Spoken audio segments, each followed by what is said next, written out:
Clay Buchholz of the Red Sox may be out longer than expected, and if so, should the Red Sox make a trade to replace him?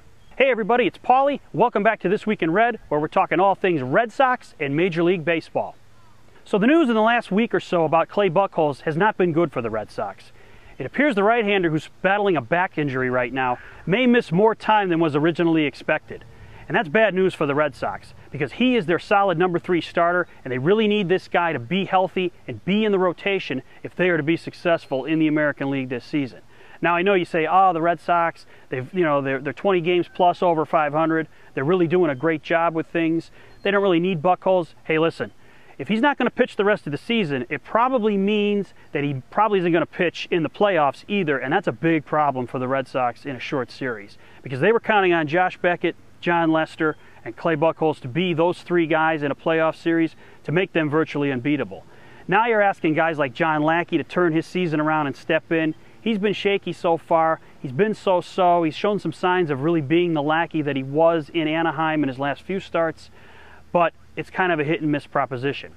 So the question is, does Theo Epstein go out and get somebody to replace Buchholz in the rotation that has his ability?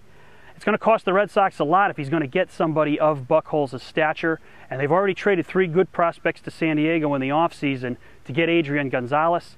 And so my take on it is, if I'm Epstein, I wouldn't do it. Now, I want to win playoff games as much as anybody else, but I'm not going to mortgage my farm system for a guy like Buchholz, who's very good, but who will be back next year, and I'm going to roll the dice and hope I can get through the playoffs with Beckett, Lester, Lackey, and maybe mix somebody else in there and hope we get through the playoffs in good shape. You know, when it comes to replacing a guy like Clay Buchholz, you're going to have to mortgage your farm system. And that's something the Red Sox don't believe in doing unless it's for an everyday player like they did for Adrian Gonzalez. So it's kind of a catch-22 for Epstein. Now, there's still a chance Buchholz could come back. It's not definite that he's going to be out for the season, but right now the reports look like he's going to be out longer than expected, and I don't really know what that means. I don't think Terry Francona and Epstein really know what that means.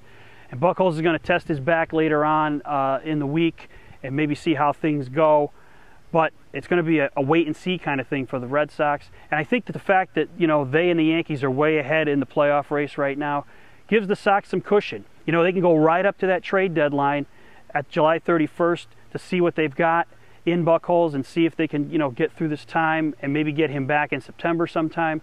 But in the meantime, if I'm Epstein, I'm not making a trade to replace Buchholz. I'm going to cross my fingers. I'm going to hope Lackey gets the job done. I'm going to hope they get some contributions from Andrew Miller and some other guys and hope for the best. But what do you guys think? Is this a huge, devastating injury for the Red Sox, losing Clay Buchholz for an extended period? Or do you think they get through it just fine and move on to the playoffs and have success there as well? Thanks for watching. Don't forget to subscribe and tell all your friends about This Week in Red.